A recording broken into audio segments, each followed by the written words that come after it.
5, 4, 3, 2, 1, 0. All engine running.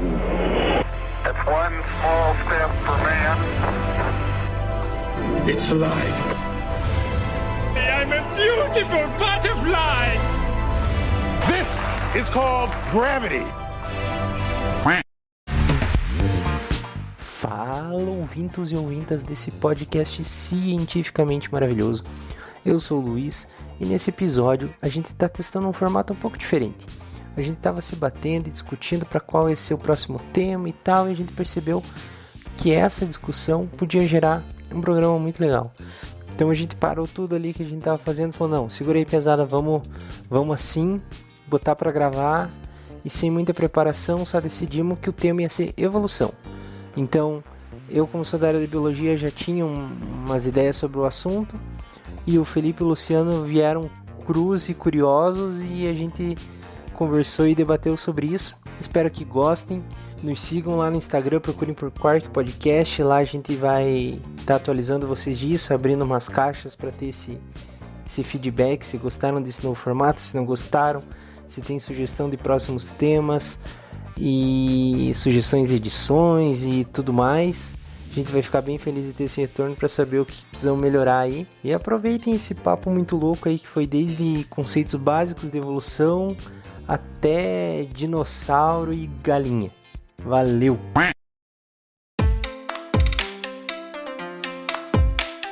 Então acho que dá para nós começar falando um pouco o que é evolução, o que é seleção natural, seleção artificial, como é que a gente muda o DNA das coisas, ou como é que um vírus passa do morcego pra gente, ou não, né? Eu tô com o caderninho aqui, cara. Eu tô preparado. Agora vai que vai. Agora vai. Então, cara, evolução, se a gente for explicar resumidamente, assim, pra gente já ter um material para nós conversar sobre, é um fenômeno que é interessante frisar que tanto evolução quanto seleção natural é um nome que a gente deu para um fenômeno que acontece, você acreditando ou não, você entendendo ou não, é um fenômeno que está ocorrendo, sempre ocorreu e vai continuar ocorrendo, que é essa questão da mudança que ocorre dentro de uma espécie.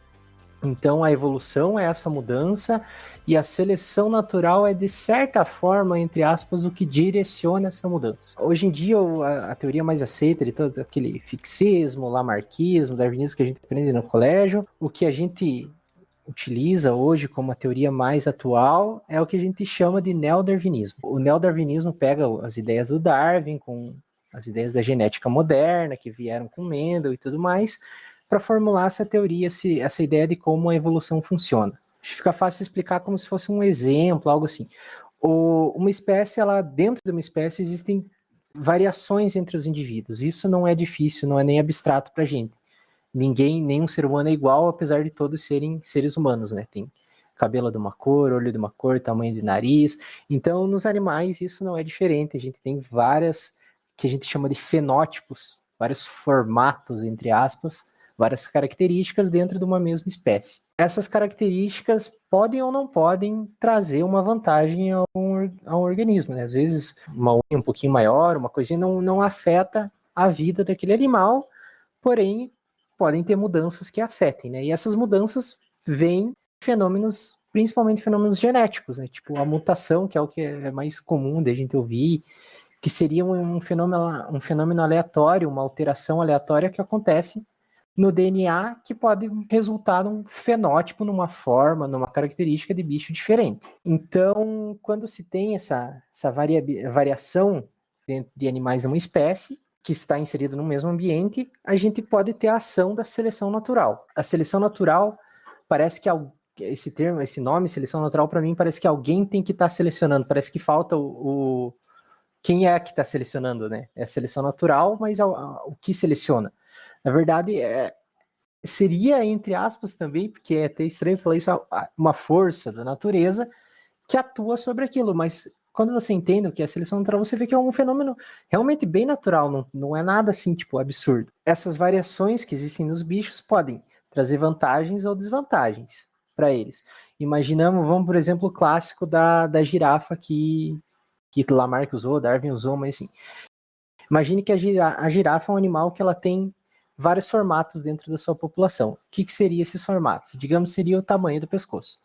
Existem várias mutações que aconteceram aleatoriamente nessa espécie. Tem girafas com pescoço curtinho, como se fosse um cavalo, girafas com pescoço mais curto ainda do que um cavalo, tipo sem pescoço, girafas com pescoço mais comprido, girafas com pescoção. Isso, extrapolando essas características, fica fácil a gente entender. Então, o que acontece? A girafa ela é herbívora, ela come folhas. Só que elas comem folhas que estão no chão, por exemplo. Porque é que elas alcançam e tá fácil. Todas as girafas alcançam as folhas que estão no chão. Só que isso gera uma competição grande entre todas elas, porque todas estão disputando o mesmo alimento. Todas estão comendo as folhas do chão. A girafa que tem esse pescoço comprido, ela percebe que ela alcança as folhas que estão nas árvores também. E nenhum outro fenótipo, nenhuma outra variação dentro da população de girafas consegue alcançar as folhas altas, só as que têm pescoço comprido. Então ela tem um que a gente chama um nicho não explorado, que é essas folhas. Ninguém ali come folha, então tem muita folha nas árvores e as do chão sempre tem pouca, porque tá todo mundo comendo aquelas lá. Então ela começa a comer as folhas que estão nas árvores e isso traz uma vantagem. Ela tem mais energia, ou ela consegue ter mais alimento para gerar energia, ou ela gasta menos energia disputando o alimento que está no solo, e isso traz uma vantagem para ela sobre todas as outras. E isso pode acarretar num sucesso reprodutivo maior, porque ela come, ela fica mais forte, ela pode ganhar uma disputa por uma fêmea, ou enquanto os outros estão morrendo de fome, ela está viva para se reproduzir, e ela tem mais filhotes que os outros formatos. Então ela tem, ao longo das gerações, cada vez tendo mais girafa pescoçuda, porque elas estão se reproduzindo mais que os outros formatos de girafa, até que a população inteira tenha pescoço comprido.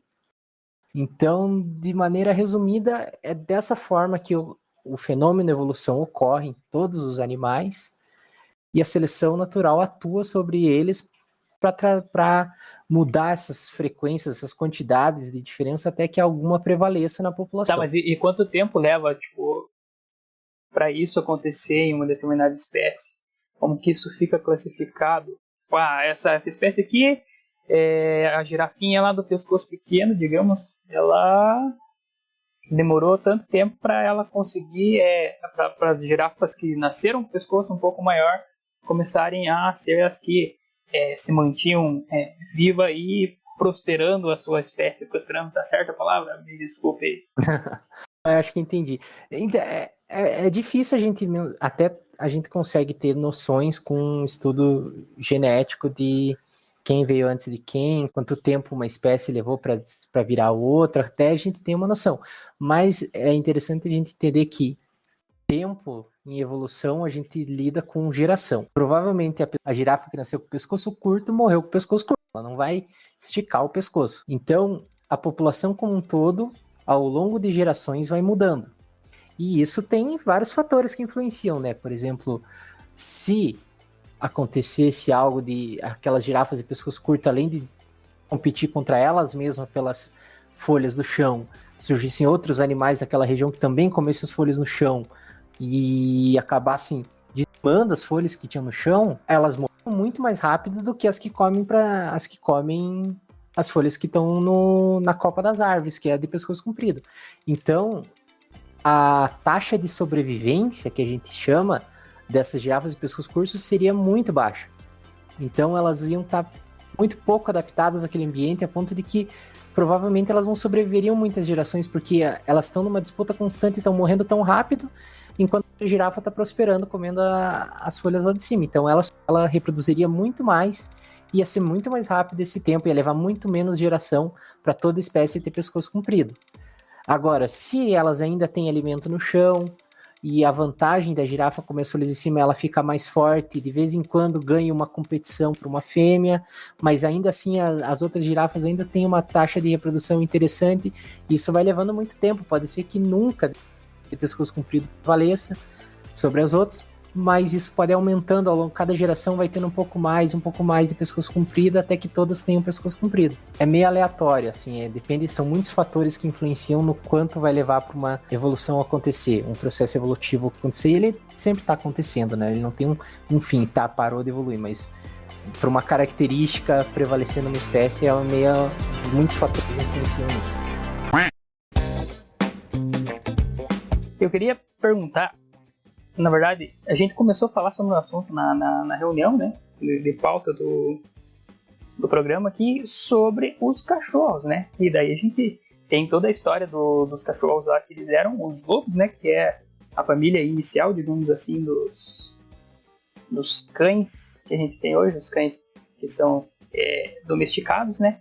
E aí, como que aconteceu, digamos assim, essa trajetória de o lobo ser um animal selvagem, né? Que vive lá na floresta e caça para sobreviver, começar assim a interagir com o ser humano para ter a sua folguinha da caça, digamos assim. Então, eu não sou um expert em domesticação de cachorros, mas o que dá pra gente conversar sobre isso que é interessante é assim, a domesticação não só de cachorros, mas dos animais que foram domesticados pelo homem ao longo da história, normalmente tem alguma relação, ou tem que trazer algum benefício para o ser humano, né?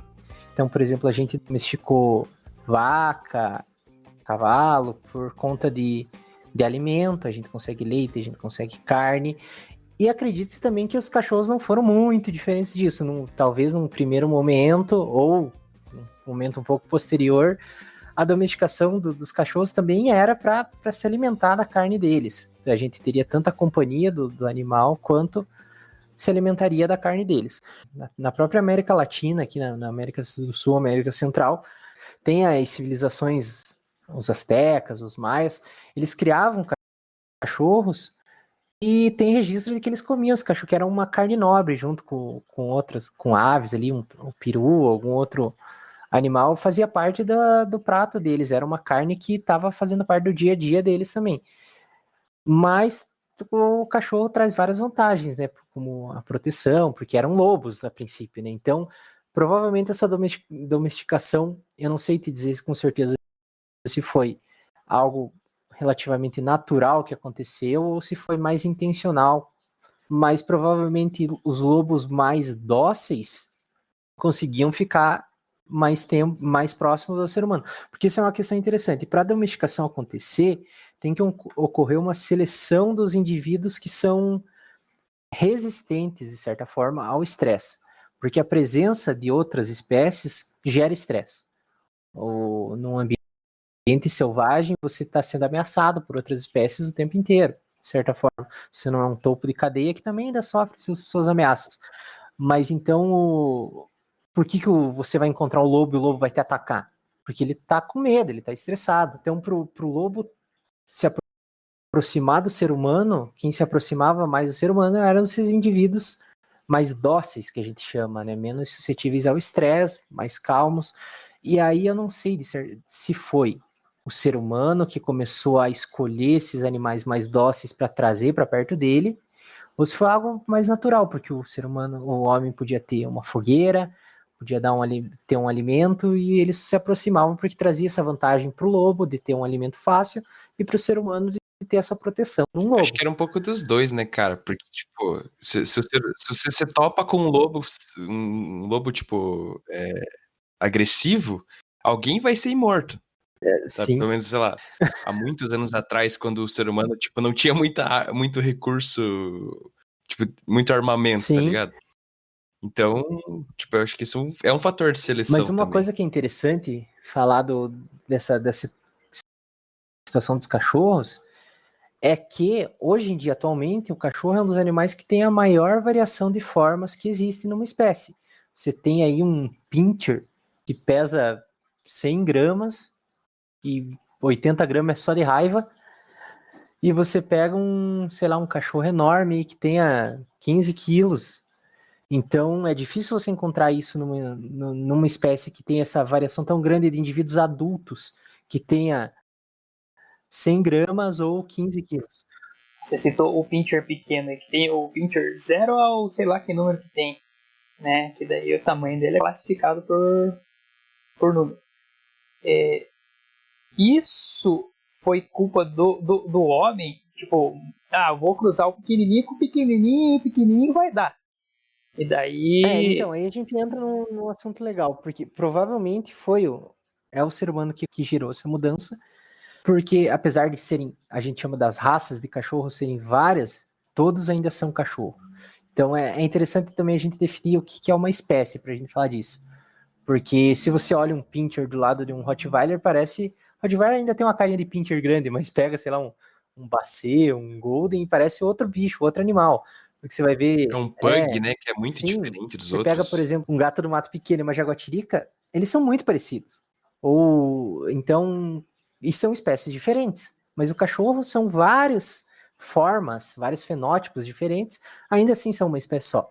A ideia de definir o que é uma espécie é um pouco complicada, é até um pouco abstrata, mas uma maneira fácil de entender o que dá para ser chamada de espécie é principalmente a de uma população, um grupo de animais que conseguem cruzar entre eles, se reproduzir e gerar descendentes férteis. Isso tem alguns empecilhos, porque tipo, como é que a gente sabe que tal dinossauro é daquela espécie, porque fóssil não cruza com ninguém, né?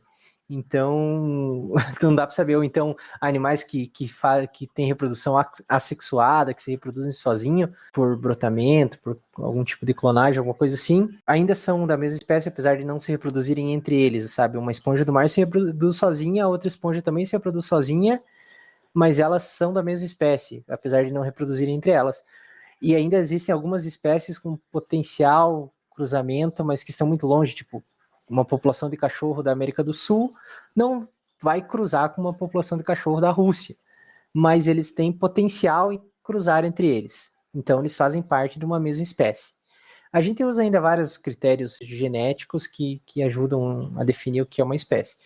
Mas tá, tendo definido o que é uma espécie, o que aconteceu? Com a domesticação dos cachorros também entra em cena o fenômeno da seleção artificial, que é esse selecionar formas, como a seleção natural faz, mas intencionalmente. O ser humano decide o que ele quer que se reproduza, para o que ele quer que se fixe na população. Isso é legal, porque o cachorro, junto com o ser humano, ele é o segundo mamífero que mais se espalhou pelo mundo, né? O ser humano é o primeiro, está em todos os continentes, em uma quantidade grande, e os cachorros estão logo atrás, porque eles foram junto com os seres humanos, né? Eles foram de companheiros dos seres humanos. Por ter se espalhado tanto, e estar em vários locais diferentes, ocorreram seleções artificiais, seleções, entre aspas, forçadas, para várias características de acordo com o gosto de quem estava fazendo essa seleção artificial.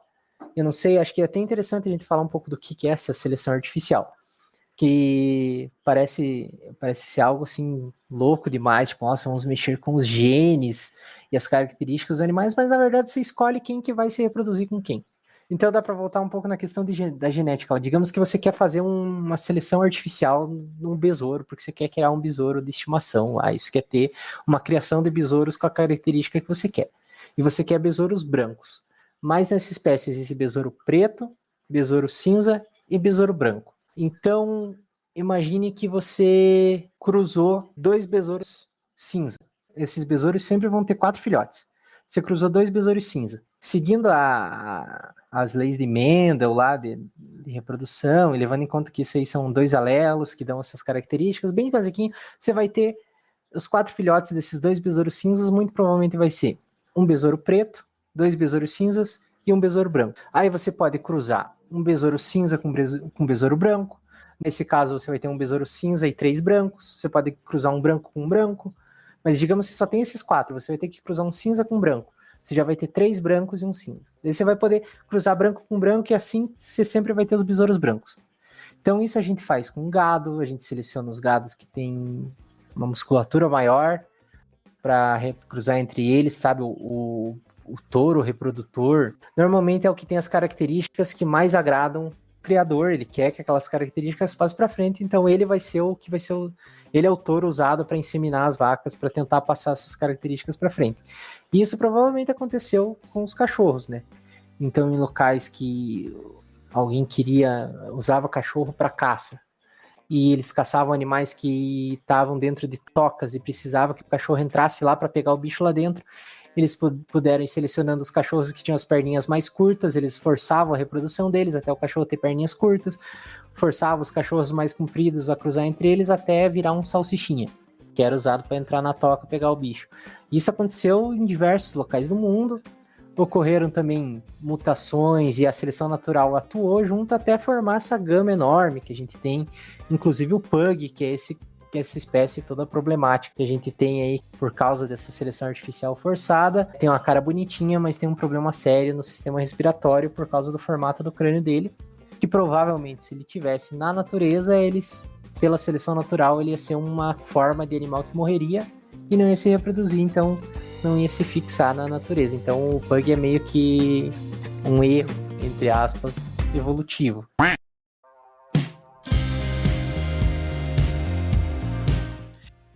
Cara, isso tipo, levanta uma parte, assim, que eu queria falar, sobre, acho que a gente já discutiu isso quando a gente tava falando sobre o episódio da pauta, que é o seguinte, cara, o quanto a gente afeta a seleção natural não, a evolução.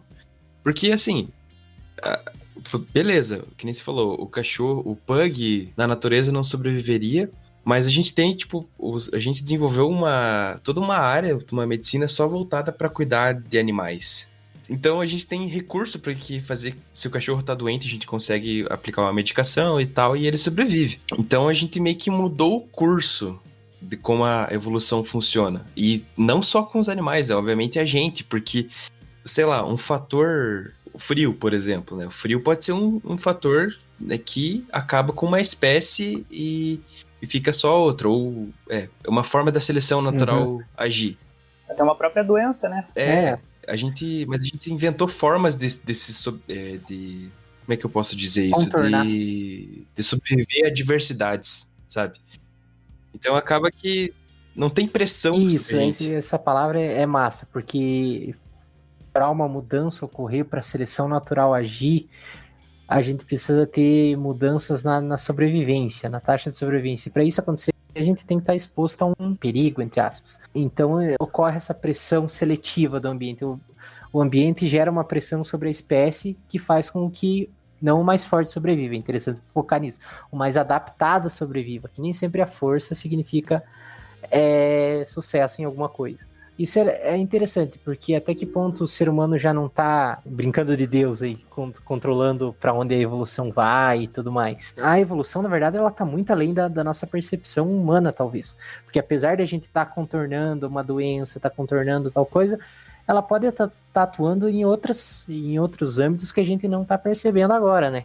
Então, por mais que a gente tá frio, esquenta, tá quente, esfria, enquanto não houver uma pressão.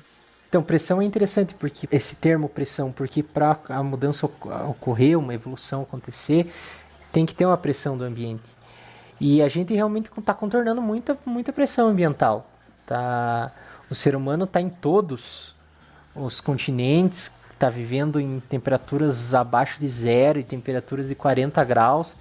E isso não traz tantas mudanças aparentes no nosso corpo, né? A gente não é os humanos que moram a temperaturas abaixo de zero têm uma mutação que permite que eles sobrevivam lá. Não, a gente usa fatores externos, né? A gente tem agasalho, a gente tem um aquecedor. Então é legal pensar nisso. Eu sei que tem uma tribo, não vou saber da onde agora, mas eles são aborígenes, assim, eles pescam muito submerso, eles mergulham para pescar, né? E eles têm uma capacidade respiratória diferente, eles conseguem ficar muito mais tempo embaixo d'água, eles enxergam melhor embaixo d'água do que as outras pessoas, né? Os outros seres humanos. Isso não faz deles mutantes, super-humanos, mas eles tiveram algumas mutações que trouxeram essa vantagem para eles. Não é de tanto eles mergulhar que eles começaram a ter mutações, né? Mas tiveram mutações aleatórias que trouxeram vantagens para eles mergulharem, para eles pegarem alimento. E isso pode ter feito com que quem mergulhasse melhor tinha mais comida, conseguisse se reproduzir mais e foi fixando naquela população. Então, tem pequenas mutações, pequenas variações, pequenas seleções naturais acontecendo no ser humano, apesar de que a gente não está agora sofrendo de uma pressão. Agora a gente até que está, né?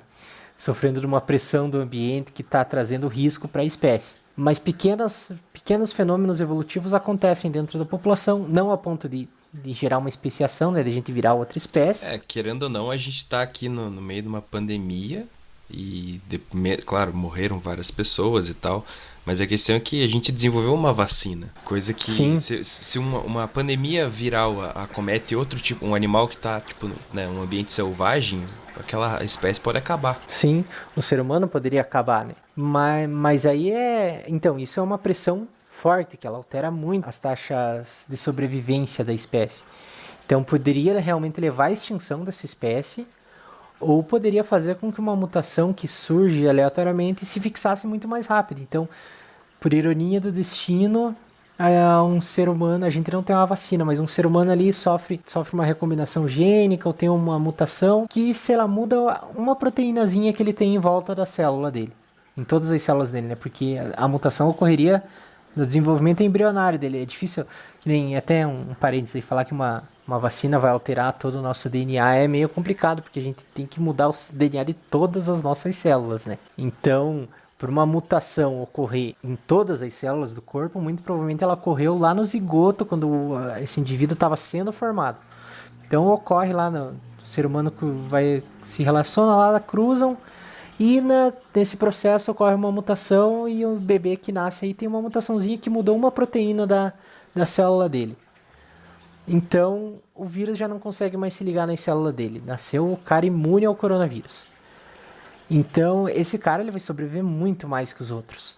Apesar de que os outros ainda conseguem se reproduzir até pegarem o vírus e morrer, ele vai sobreviver mais que os outros. Ele provavelmente vai se reproduzir com um outro ser humano que não é, por ele ser o único dessa mutação, a princípio, ele vai se reproduzir com um ser humano que não tem essa mutação, mas as chances do filho, da prole dele ter essa mutação existem, são grandes, né? Mais do que com os outros, porque os outros ninguém tem, aí pelo menos o pai ou a mãe tem a mutação, e assim essa mutação vai crescendo aos pouquinhos dentro do ser humano, e se o vírus não conseguir extinguir a humanidade tempo suficiente para que essa mutação vá crescendo na população, pode ser que o ser humano passe por essa evolução e chegue um momento que toda a população humana tem esse gene que tem essa proteína diferente e seja imune ao coronavírus. Isso não vai acontecer porque a gente tem uma vacina, então todo mundo vai se imunizar, quem tomar a vacina provavelmente vai sobreviver, então a gente vai manter os genes como estão, teoricamente.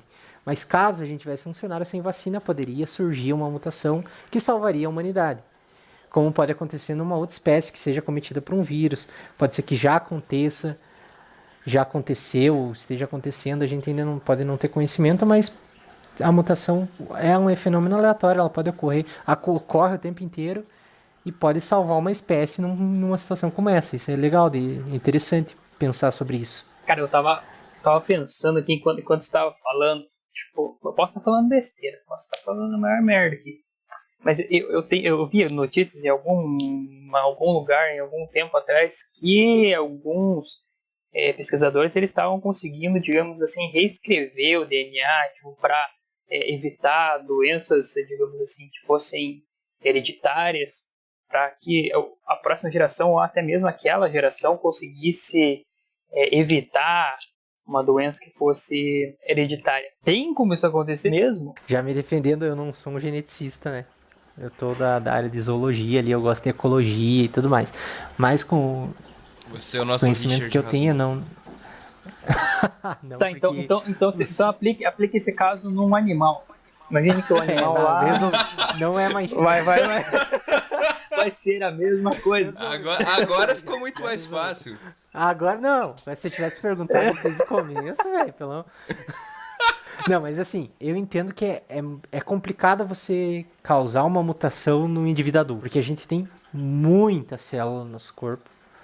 Todas as nossas células têm o mesmo material genético nosso e elas vão se replicar, elas se replicam. Então, você, sei lá, mudar um grupo de células do braço que você deu a vacina, não quer dizer que essas células vão se replicar e até teus neurônios vão ter esse DNA. Isso é muito difícil fazer. O que eu entendo que é possível, que talvez seja esse estudo aí que você viu, é ocorrer uma edição numa parte do DNA que a gente entenda que seja o causador de alguma doença, alguma coisa assim. Isso pode ocorrer talvez numa célula germinativa, num espermatozoide, num óvulo ou nos dois, que daí quando eles se fecundam vão formar o zigoto, aquela primeira célula, que daí a partir dela todas as células do corpo vão surgir. Então se a mutação tiver nesse zigoto, no material genético dessa primeira célula, que a partir dela todas as células do corpo daquele bebê vão surgir, você consegue gerar essa mutação no corpo inteiro. Então, sei lá, você tem o pai e a mãe têm genes que são propensos a ter câncer de pele. E essa pessoa e é conhecido qual parte do DNA, qual gene tem essa característica. E se sabe como editar essa parte para essa característica não ser expressa, eles podem fazer isso para o filho desse casal não ter essa tendência a ter câncer de pele. Também não significa que ele não vai ter câncer de pele, porque se ele não se cuidar, viver no sol, qualquer pessoa pode ter câncer de pele, né? Então, mas você consegue editar, mas eu acho que assim, você pegar tipo, eu descobri agora que eu posso ter diabetes, eu vou tomar uma vacina, um soro que vai me deixar imune a diabetes, porque vai alterar todo o meu código genético, eu acho muito pouco provável, até porque a gente tem células que não mudam, né? A gente tem neurônios que não se replicam. Então, a gente vai ter que editar neurônio por neurônio, a gente vai ter que mexer, não tem como. É um hack muito complicado de fazer. Eu entendo que não tenha como fazer. A gente tem técnicas que a gente pega, que nem tem até uma vacina para o coronavírus, está usando o adenovírus, que é um vírus que a gente conhece e que infecta a célula e se fixa no DNA da célula. Então eles estão colocando uma partezinha do coronavírus no adenovírus, para o adenovírus infectar a célula e botar essa partezinha do DNA do coronavírus na célula, para a célula produzir uma proteína para o sistema imune aprender a combater o coronavírus. Então a gente até consegue editar o DNA que está dentro de uma célula de um corpo adulto, mas a gente teria que infectar todos os nossos neurônios com um adenovírus para fazer essa edição que a gente queria. Eu entendo que é bem complicado. Eu acho que é possível, mas para as gerações seguintes. Mas no caso do desenvolvimento embrionário é possível. Tipo, para um zigoto. Sim. Porque... creio que sim. Se a gente conseguir editar essa parte do DNA que a gente quer, a gente consegue fazer. Isso não seria uma espécie de tipo seleção artificial? Agora eu vou viajar, hein? Mas ó, seria uma espécie de seleção artificial. Embalou. Uma seleção artificial para humanos? Porque assim, pensa comigo. Você tem um dos princípios da evolução ali é que uma característica ela é herdável, né? Você passa para os teus descendentes. Uhum. Então, se você muda alguma coisa no teu código genético que impede que você tenha tal doença, tal coisa, sei lá, alguma coisa assim, você vai passar essa característica para os teus herdeiros. Se você começa a controlar, sei lá, como no desenvolvimento embrionário de uma pessoa começa a manipular o gene, vai chegar um ponto que você está selecionando as pessoas. Porque todas, tipo, vai aumentar o número de pessoas com essas características, elas vão se sobressair, entendeu? Se essa característica é uma coisa que faz com que você seja, entre aspas, um super-humano. Dá uma vantagem, exatamente. Mas ele tava explicando para animal, cara. Você tá trazendo pro humano. Agora eu já não sei mais. Então. Mas eu aprendi na escola que o ser humano é um animal, cara. Ah, tá. Aquela na introduçãozinha ali que eu falei de evolução, a gente tem os vários fenótipos e eles surgem principalmente, não só, mas principalmente por mutação. E daí ocorre a seleção natural em cima disso. O que essa alteração no gene que a gente está fazendo intencionalmente, essa edição, que nem nesse estudo que o Luciano viu, vou criar esse termo agora, eu acho que não existe, mas é uma mutação artificial. Então a gente ainda não está selecionando, a gente está criando um fenótipo para o ser humano. Aí esse fenótipo pode ser naturalmente selecionado e se fixar na espécie, ou artificialmente selecionado. Então se a gente cria um casal que tenha um bebê, uma criança, um piazinho e uma menininha que tiveram o zigoto editado e elas têm alteração no DNA e elas não podem ter diabetes de jeito nenhum. Então eles são as duas crianças que não têm diabetes. Ou sei lá, vamos voltar para o coronavírus que vai ficar até mais legal. Que tem outra proteína em volta da célula por causa dessa edição, então os dois têm todas as células dele, tem essa mutação que foi criada em laboratório e eles não têm como pegar o coronavírus por causa dessa proteína. E a gente forçar reproduções entre eles, a gente faz eles terem os filhos, e os filhos dele, por mais errado que seja, se cruzam entre eles, Agora já ficou, vamos voltar pros animais que dá mais certo. Mas se cruzam entre eles e a gente força a reprodução entre esses seres humanos que têm essa mutação, a gente está fazendo uma seleção artificial.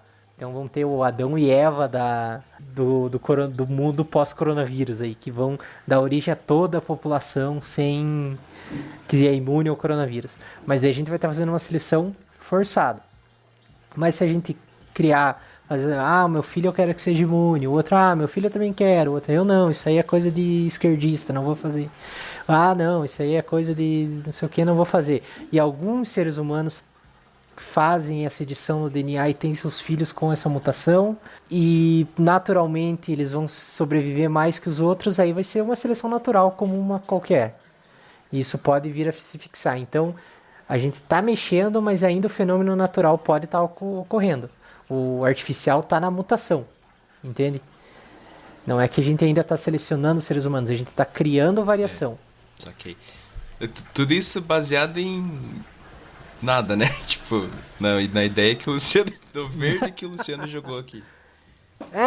Não, nós acabamos de divagar com a notícia que talvez o Luciano tenha lido. Né?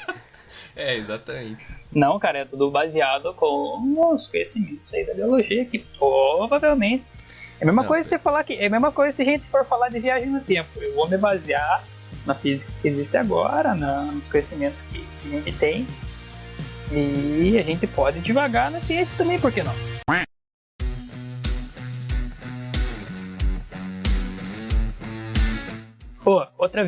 Outra viagem que é comprovada. Lá vem. Segura.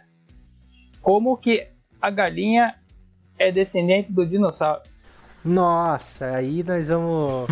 Vocês estão com tempo? Você tá falando com a gente com o nosso querido ouvinte. Podcast aí. Com toda... Qualquer coisa, meu querido ouvinte, se você não tiver tempo, você pausa. Dá pra fazer um programa inteiro só sobre isso. Mas é legal falar que é complicado já assim. Dinossauro é muito difícil a gente definir o que é dinossauro.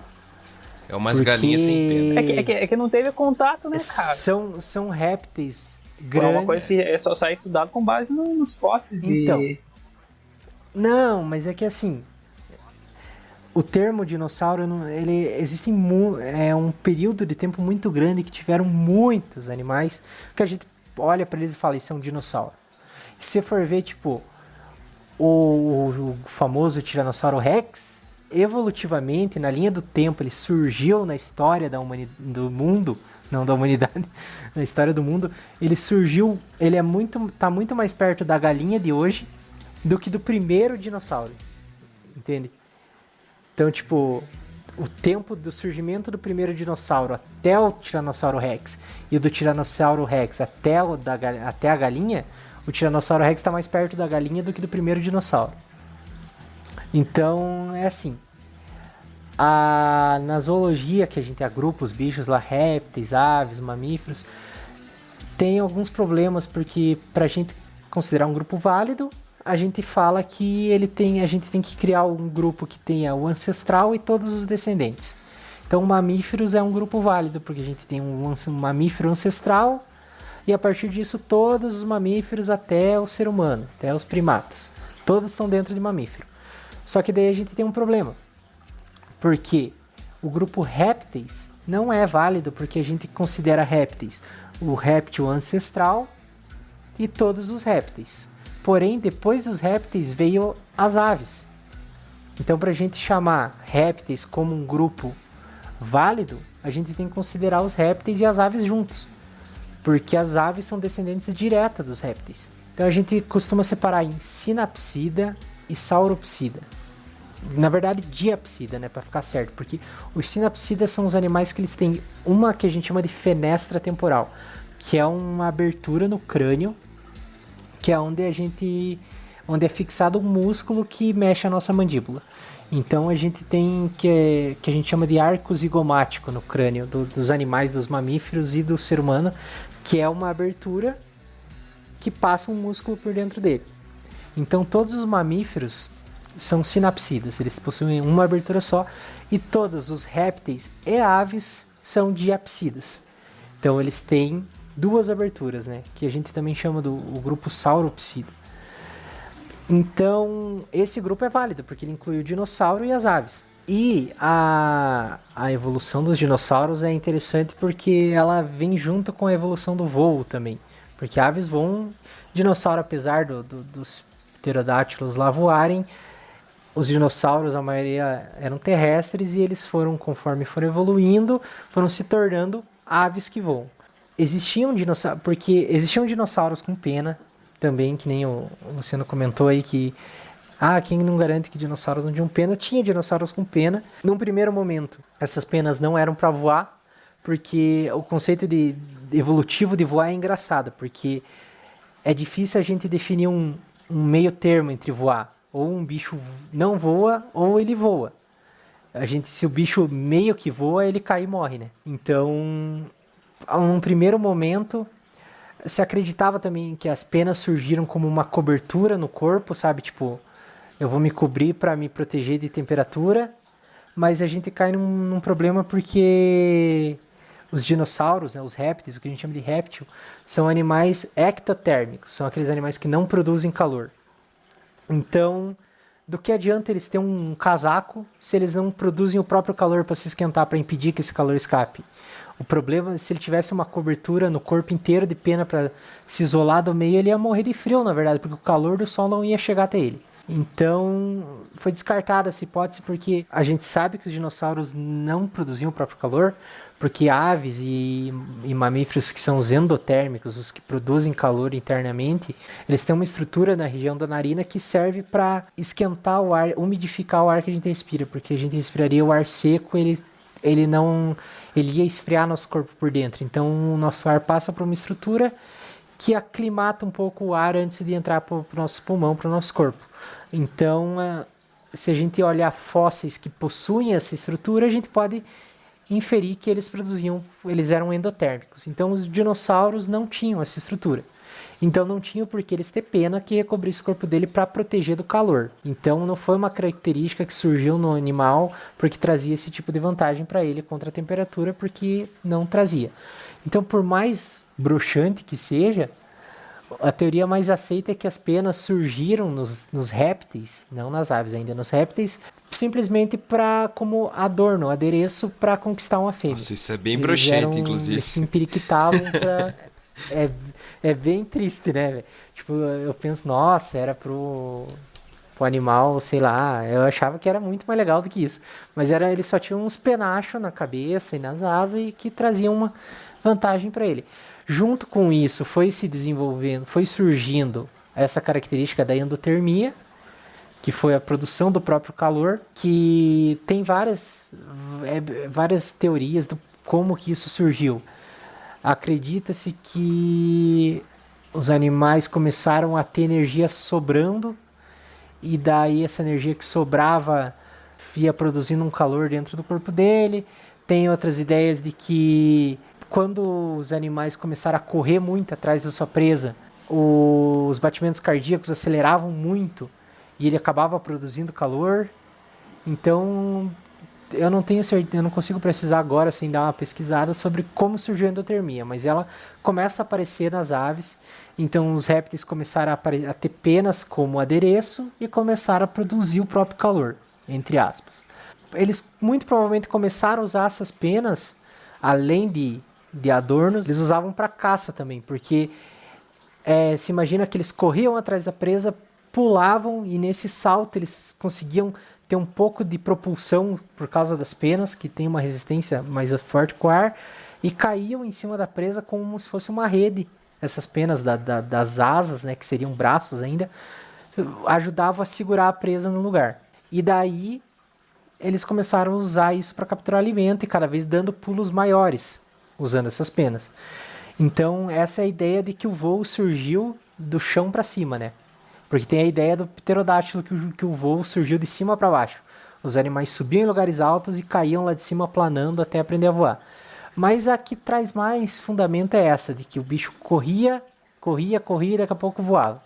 Então, no primeiro momento, as asas dos répteis, que já ainda não eram bem asas, ou das primeiras aves, elas eram usadas para dar propulsão na corrida para ele conseguir correr mais rápido, conseguir pular mais longe. E isso foi evoluindo até se tornar um voo completo, que ele bate as asas e sai voando. E aí que entra as aves. Por isso as aves são descendentes de dinossauros, por isso que a galinha é descendente do Tiranossauro Rex. Mas isso vem junto com várias outras mudanças. Eles têm vários ossos fundidos para aumentar a aerodinâmica. Eles têm uma quilha que é no osso externo, aqui para frente das costelas. Eles têm como se fosse uma projeção bem grande do osso, que é onde vai se inserir todos os músculos do peito, que eles têm músculo muito forte no peito para bater a asa. Eles têm ossos pneumáticos, que são ossos que têm ar dentro para diminuir o peso. Então, várias mudanças ocorreram nos répteis para eles conseguirem voar. Contando uma história evolutiva, seria isso. Por isso que a galinha é parente do dinossauro. Não só a galinha, como todas as aves. Né? Mais provável que um avestruz, que uma ema seja mais parente do dinossauro ainda do que a galinha, porque ela tem características mais dinossaurescas, assim. Não conseguem voar, mas elas batem as asas para dar uma propulsão na corrida. E é interessante também essa questão do dinossauro, porque as aves têm sacos aéreos também, né, para facilitar o voo e para a respiração. E acredita-se que alguns dinossauros também tinham sacos aéreos, mas não era para respiração. Era para eles poderem crescer mais e ter menos peso. É um outro lugar, acho que se nós devagar muito nisso, nós vamos ficar passando um programa inteiro falando só de dinossauro. Mas é bem interessante essa história evolutiva. Fica aí a sugestão, né? Se o público pedir para nós um programa sobre dinossauro, nós podemos devagar mais nesse negócio, porque tinha várias espécies, né? Tipo, tinha os herbívoros, tinha os carnívoros, e eu não sei se tinha mais algum tipo de dinossauro que se alimentava de alguma outra coisa, mas é uma classe assim que, apesar de ser antiga, dá pra explorar bastante. E que, de certa forma, estão aqui até hoje, né? Só que diminuíram bastante de tamanho e agora eles piam. Pois Cara, isso é interessante. Existe uma explicação de por que os animais, tipo, jurássicos, lá, esses animais assim, né, que tipo tinha dinossauros, preguiças gigantes, essas mamute, tem uma explicação de por que eles são tão grandes? Então, é que a situação na época favorecia, né? É legal que a gente tem os períodos da paleontologia, né? O Triássico, o Jurássico, essas coisas é legal, o Devoniano. É interessante que tem um certo padrão que, assim, surge uma espécie, um tipo de animal num período, provavelmente no período seguinte ele vai predominar. Então, o Devoniano, que a gente chama de a Era dos Peixes, os peixes surgiram um período antes. No Devoniano tinha peixe pra caralho, em tudo que era lugar, foi o auge dos peixes. E na época dos dinossauros eles estavam passando pelo período em que eles eram o ápice.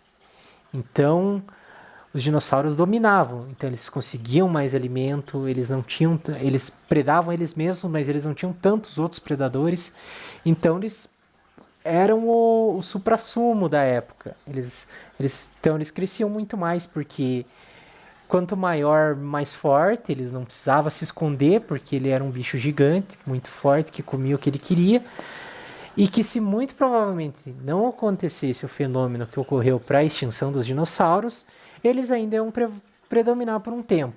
Não sei se eles já estavam em decadência quando rolou o meteoro, mas após isso, na época dos dinossauros já existiam mamíferos, né? Os primeiros mamíferos já, não os primeiros, mas já tinha uma boa diversidade de mamífero, mas eles eram mamíferos pequenininhos, ali um ratinho, um musaraña que se escondia, não eram animais que dominavam, porque quem dominava eram os répteis. E com toda a extinção dos dinossauros, não sei se compensa falar como foi o processo, mas caiu um meteoro, provavelmente desencadeou várias atividades sísmicas e vários vulcões e levantou uma quantidade de partícula tão grande que cobriu o céu e deixou muito tempo o planeta numa escuridão por um tempo, e isso diminuiu as plantas, os herbívoros começaram a morrer, os carnívoros começaram a morrer, e por eles serem animais grandes, eles precisavam de bastante calorias, precisavam comer muito. Por conta disso morreram, os pequenos sobreviveram, e daí os pequenos, a maioria, apesar de terem os répteis pequenos, tinha muito mamífero pequeno, sobreviveram e no período seguinte, agora no que a gente vive hoje, o mundo é dominado pelos mamíferos. Então a gente tem elefante, que é um mamífero gigante, a gente tem baleia, que é o maior mamífero que existe. Então a gente também tem animais gigantes hoje porque eles têm condições de existir hoje. E os répteis agora não são gigantes porque eles perderam essa corrida agora. Eles estavam no topo, caíram e agora eles têm que vencer, entre aspas, os mamíferos para eles poderem crescer e ficar enorme de novo.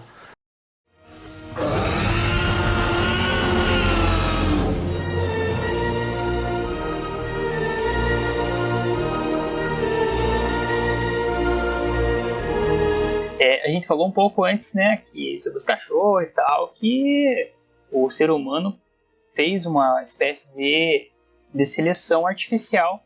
E eu lembro que teve uma vez que a gente estava no mercado, né, e você tem um axolote, o cara é biólogo dos bichos exóticos.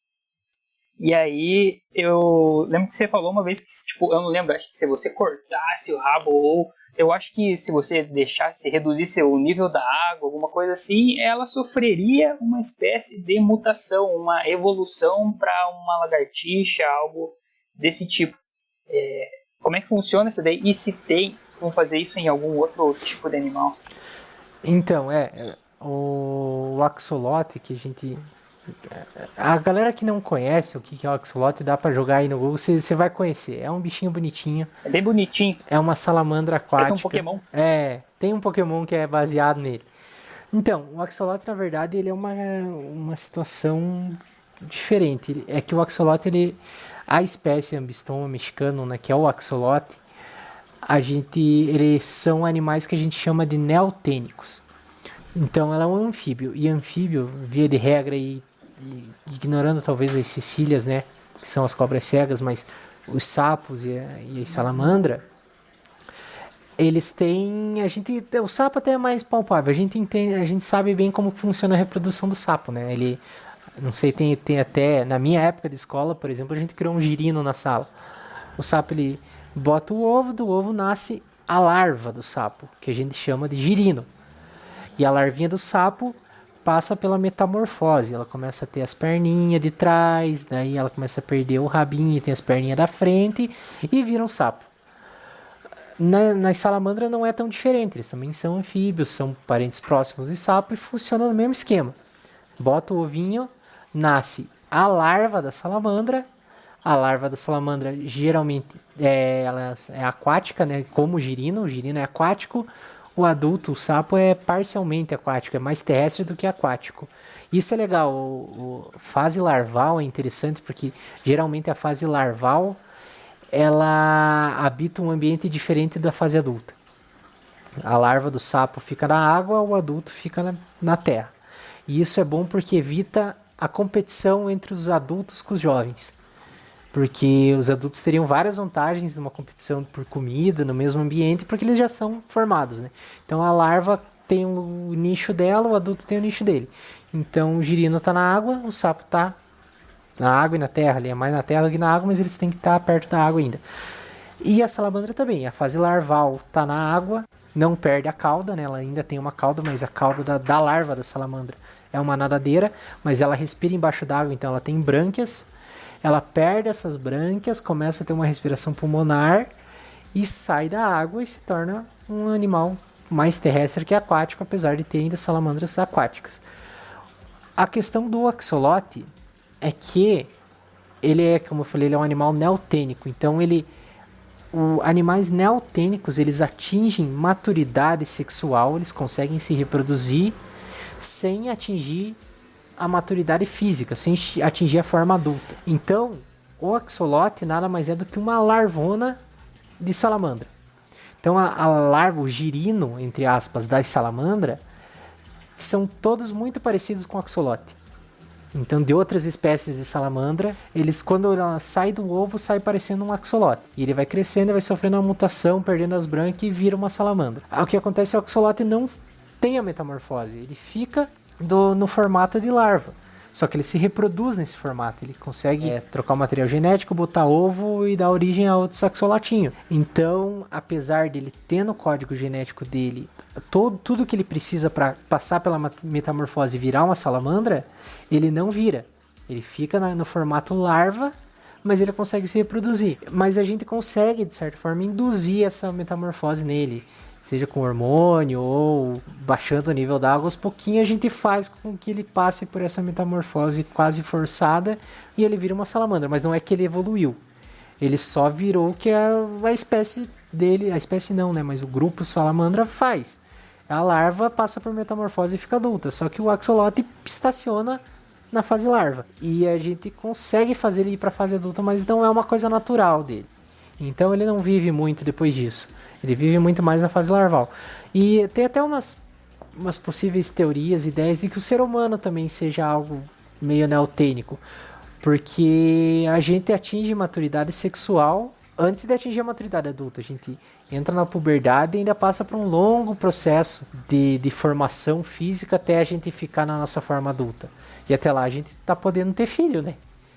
Dá 12, 13 anos aí o piá já tá tinindo já para reprodução. Mas é meio controverso, não sei se o termo seria neotênico. Existe essa ideia, mas eu não sei até que ponto ela é válida, ou se está sendo estudada, ou se está sendo proposto. Mas... faz sentido, a gente atinge a nossa maturidade tipo, sexual. Né, com 21 anos, a você maturidade, para de crescer. Sim. As estruturas corporais param de se desenvolver meio que por aí, mas a gente já tem a capacidade de ter filho muito antes disso, né? Então não é que o axolote evolui, ele só passa pela metamorfose. Chique demais, Pia. Viu, mas eu tenho uma última pergunta sobre galinha. Quem que veio antes? O ovo ou a galinha?